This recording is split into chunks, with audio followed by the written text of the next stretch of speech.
Aku nak secai sebiji gambar. Sebab gambar ni sekarang ni nak buat body.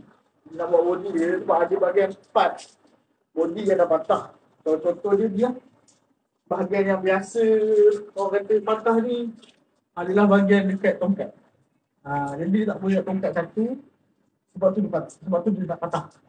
Jadi aku terpaksa kecai sebab owner nak minta aku cat body sekali dengan part-part yang boleh cat.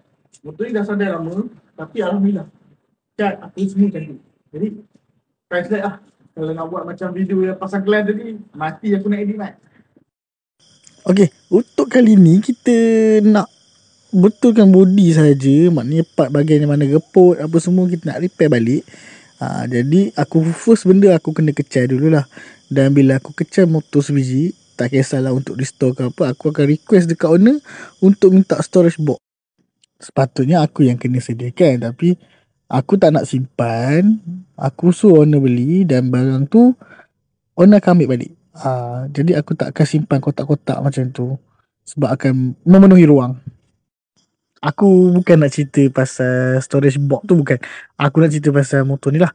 Okay, untuk motor ni owner minta warna asal semula, gamma, warna original gamma, iaitu dark grey lah. Dia ada kod dia.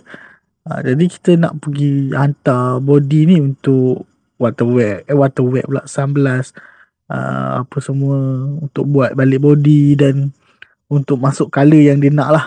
Waktu warna body original gamma. Okay, bila motor dah terlampau lama sadai, mesti akan ada barang rosak. Dan masa buka ni kita kena faham lah, screw loose, nut loose, apa semua.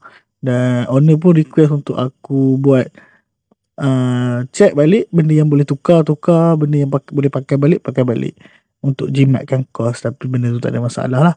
Kita check dulu satu-satu dan kita buat. Okay, settle kita kecai body yang korang tengok time slack tadi. Aku record malam tadi je, tapi bateri habis tiba-tiba, aku tak sedar. Jadi ini barang dia, tangki dia. Situ ada cover set, aku dah siap wrapping. Tayar pula, apa ni, seat ada kat situ, rim ada belakang sana, engine dah siap wrapping. Barang-barang lain semua dalam bekas ni. Pasal ada barang sikit. Body kita nak cat balik. Lepas tu tapak tongkat dia ni ada masalah ni, nak patah. Jadi kita nak buat balik. Tapi bukan aku buat, aku akan hantar dekat tempat yang selalu aku buat dan aku percaya. InsyaAllah hasil dia akan cantik.